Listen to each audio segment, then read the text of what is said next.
Hi guys, welcome to my YouTube channel. जैसे कि आप लोग ने थंबनेल पढ़ा होगा और थंबनेल पढ़ के आप लोगों को तो ये पता चल गया होगा कि मैं यहाँ पर आप लोगों को इस वीडियो में बताने वाला हूँ कि मैंने कैसे अपने लाइफ का सबसे बड़ा इंटरडे लॉस बुक किया। इस वीडियो में मैं आप लोगों को बताऊँगा इन डिटेल कि मेरी पोजीशन क्या थी और मैंने वहाँ पर क्या गलती कर दी जिसकी वजह से मुझे इंटरडे इतना बड़ा इंटरडे लॉस हुआ, और ऐसी कौन सी गलती है जो आप लोगों को एज अ ट्रेडर इग्नोर करनी चाहिए। सो चलिए वीडियो को स्टार्ट करते हैं। जैसे कि मैं आप लोग यहाँ पे आप लोगों को पहले अपनी ये पोजीशन बता दूँ। तो ये आप लोग यहाँ पर देख सकते हैं कि मुझे 3,07,400 के आसपास का लॉस यहाँ पर बता रहा है, जो कि लॉस बढ़कर कुछ 3,11,000 के आसपास मैक्सिमम लॉस तक पहुँच गया था। और मैंने उसको फिर 3 बजे के आसपास मैंने इसको एग्जिट कर दिया था 3,11,000 के आसपास के लॉस में।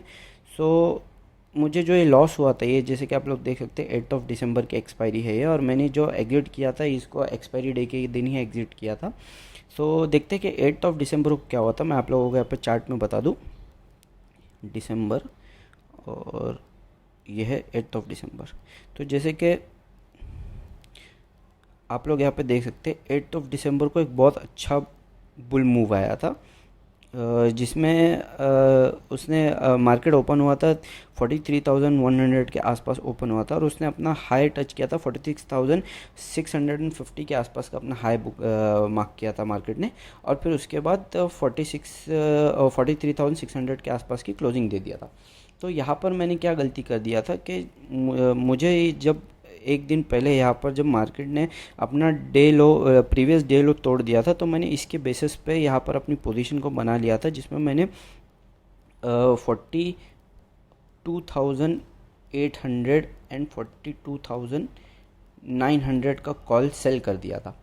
ये दोनों मैंने कॉल को सेल किया था, और जो हेज के लिए मैंने बाई किया था, जो हेज के लिए मैंने अपना पोजीशन बाई किया था वो था 43,200 का कॉल मैंने बाई कर लिया था।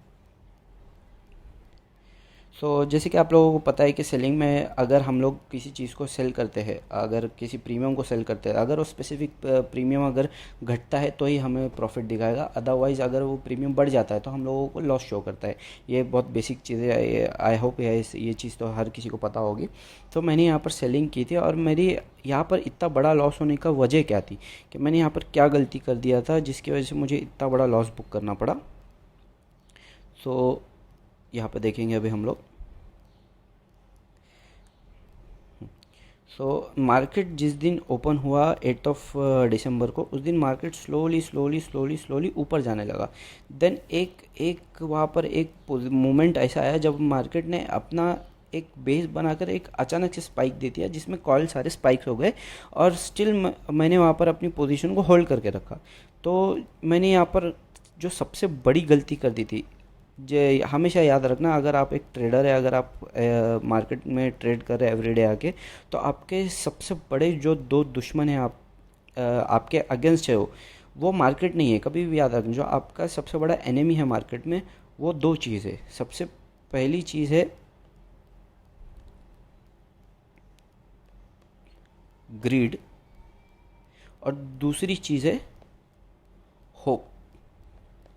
अब जैसे कि आप लोग सोच रहे होंगे कि यहाँ पर होप तो समझ में आता है कि मैंने अपनी पोजीशन को होल्ड करके रखा, इसीलिए मैं आप लोगों को बता रहा हूँ कि मुझे होप की वजह से लॉस हुआ, लेकिन ग्रीड क्यों?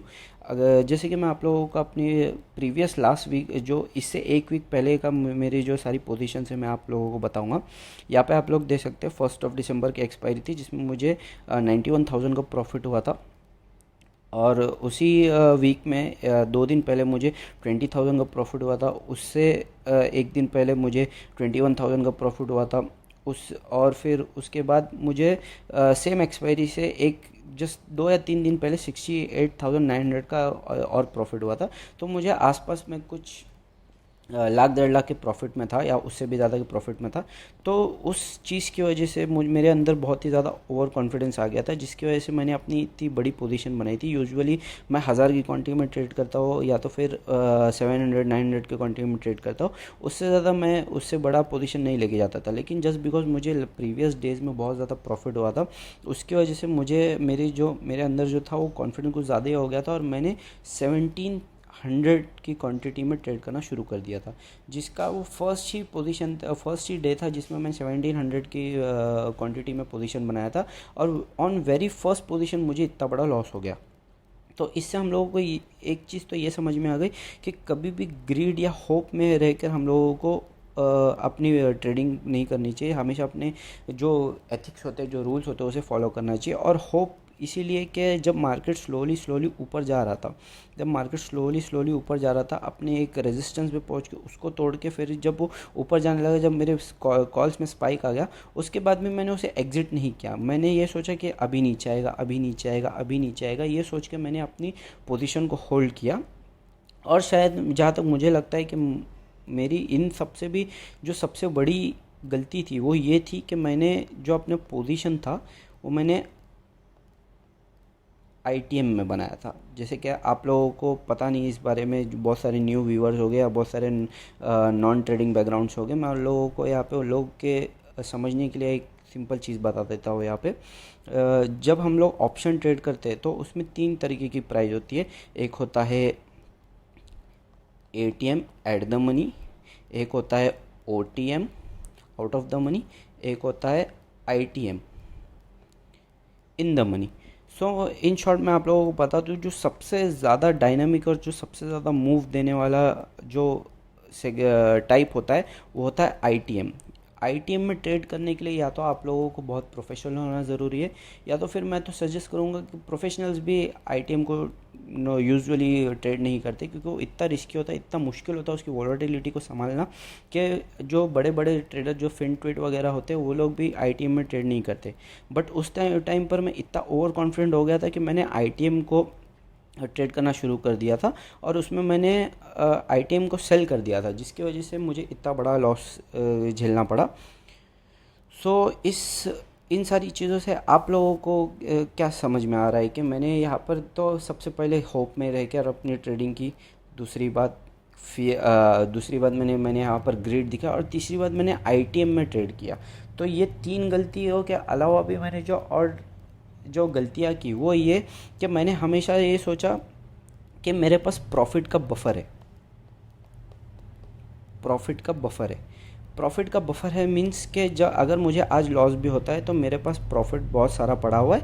अगर मुझे लॉस भी हो जाए तो भी मुझे कोई टेंशन की बात नहीं है, मैं यहाँ पे अपना लॉस झेल सकता हूँ। ये सोच हमेशा गलत होती है। याद रखना कि अगर आप एज अ ट्रेडर मार्केट में प्रॉफिट बनाते हो तो आपको पता है कि आप बड़ी मुश्किल से, बड़ी मेहनत से, बड़ी डेडिकेशन से अपना प्रॉफिट बनाते हो।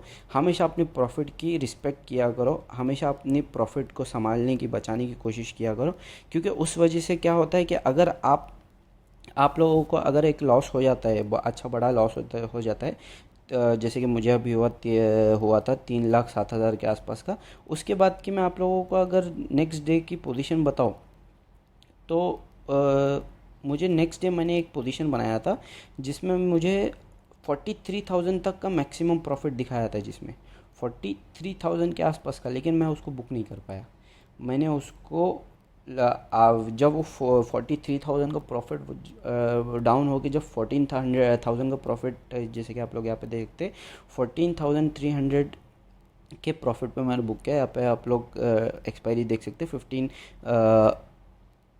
दिसंबर की एक्सपायरी है, जो कि मैंने नेक्स्ट डे ही फ्राइडे के दिन ट्रेड किया था, और मुझे वो 43,000 तक का प्रॉफिट दिखा था। लेकिन मेरी साइकोलॉजी इतनी ख़राब हो गई थी वो लॉस की वजह से कि मैंने अपने प्रॉफिट को बुक ही नहीं किया। मैं इसी होप में फिर से बैठा रहा कि ये प्रॉफिट मुझे ये पोजीशन मुझे अच्छा बड़ा प्रॉफिट देगा, जिसमें मैं अपना जो प्रीवियस लॉस है उसको थोड़ा बहुत कवर कर सकूँ। और मैं सोच रहा था कि इस पोजीशन में भी मुझे 1 लाख या फिर हो सकता है 50,000 के आसपास का या फिर 60,000 के आसपास का प्रॉफिट मैं यहाँ पर बुक करूँ, जिसकी वजह से मैं अपने लॉस को जल्दी कवर कर सकूँ। याद रखना, कभी भी अगर आप अपनी साइकोलॉजी को अगर नेगेटिव कर दोगे तो आप कभी भी मार्केट में पैसा नहीं कमा पाओगे। प्रॉफिट लॉस हमेशा होते रहेंगे, लेकिन आप लोगों को हमेशा अपने प्लान ऑफ एक्शन के ऊपर टिके रहना चाहिए, अपने पॉजिटिव माइंडसेट के साथ टिके रहना चाहिए। ड्रॉ डाउन आएंगे, तो 2% के, 5% के, 10% के ड्रॉ डाउन आएंगे, लेकिन अगर वो ड्रॉ डाउन आपको एक से ज़्यादा या कई बार सेम चीज़ गलती करने की वजह से, सेम गलती की वजह से अगर आपको ड्रॉ डाउन झेलने पड़ रहे, तो समझ जाना कहीं ना कहीं आपकी स्ट्रैटेजी में स्ट्रैटेजी में कहीं ना कहीं आपके कुछ प्रॉब्लम है, या तो फिर आपके माइंडसेट में कुछ ना कुछ प्रॉब्लम है। अगर इस सेम माइंड के साथ अगर आपके साथ आपको सेम गलतियों की वजह से बार बार लॉस में जाना पड़ा है या बार बार ड्रॉ डाउन फेस करना पड़ा है, तो you need to change your strategy और माइंडसेट। उसके अलावा या आप लोगों को ट्रेडिंग छोड़ने की नौबत आ जाएगी, लेकिन आप लोग कभी भी अपने लॉस से ऊपर नहीं आ पाओगे, आप कभी भी प्रॉफिटेबल ट्रेडर नहीं बन सकोगे। अगर आप लोगों को आप प्रॉफिटेबल ट्रेडर बनना है, तो आप लोगों को सबसे पहले अपनी गलतियों पे काम करना पड़ेगा। सबसे पहले आप लोगों को ये समझना पड़ेगा कि आप लोग कहाँ गलत थे और कहाँ आप लोगों को इम्प्रूव करने की ज़रूरत है। अगर आप लोगों ने ये चीज़ समझ ली तो आप ज़रूर सक्सेसफुल ट्रेडर बन जाओगे। किसी एक सेगमेंट में आप लोग नहीं ट्रेड कर पा रहे, जैसे कि अभी मुझे यहाँ पर लॉस हो गया था, डेरिवेटिव ऑप्शंस में मुझे लॉस हो गया था, तो मैंने ये नहीं कि हमेशा हाँ सिर्फ अगर ऑप्शंस ही रहेगा तो ही ट्रेड करूँगा, नहीं। अगर मुझे इक्विटी में अगर अच्छी पोजीशन दिखती है, अच्छा ही अपॉर्चुनिटी दिखती है, तो मैं इक्विटी में भी ट्रेड कर लेता हूँ। अगर मुझे यहाँ पर फ्यूचर्स में कुछ दिखता है तो मैं फ्यूचर्स में भी ट्रेड कर लेता हूँ। कभी भी अपने आप को किसी एक सेगमेंट के लिए आदी मत बना देना कि अगर इसी सेगमेंट में ट्रेड कर रहा हूँ मैं तो इसी सेगमेंट में ट्रेड करूँगा, कभी अपनी सेगमेंट चेंज नहीं करूँगा। और हमेशा याद रखना कि हमेशा एग्रेसिव होकर आप लोग कभी भी ट्रेडिंग नहीं कर सकते। कभी कभी आपको डिफेंसिव भी जाना पड़ता है अपनी कैपिटल को बचाने के लिए। अगर आप लोग अपनी कैपिटल को प्रोटेक्ट नहीं करेंगे तो आपको एक दिन ऐसा आएगा कि जब आपके पास सब कुछ होगा, एक्सपीरियंस भी होगा, लेकिन आपके पास एक चीज़ नहीं होगी जो ट्रेडिंग के लिए सबसे ज़्यादा इम्पॉर्टेंट है, वो है मनी। अगर आपके पास मनी नहीं है, अगर आपके पास कैपिटल नहीं है, तो आपके पास कितना भी एक्सपीरियंस क्यों ना हो, आपके पास कितना भी अच्छा माइंडसेट क्यों ना हो, आप लोग ट्रेडिंग नहीं कर पाओगे। सो ये सारी चीज़ें आप लोगों को अगर ट्रेडिंग में सक्सेसफुल होना है तो इन सारी चीज़ों को ज़रूर अपने दिमाग में रखना। अगर आप लोगों को इस वीडियो से कुछ भी थोड़ा भी 1% भी अगर सीखने मिला हो, कुछ नया सीखने मिला होगा, तो प्लीज़ वीडियो को लाइक कर दीजिए, सब्सक्राइब कर दीजिए और अपने दोस्तों के साथ ज़रूर शेयर कीजिए। Thanks for watching.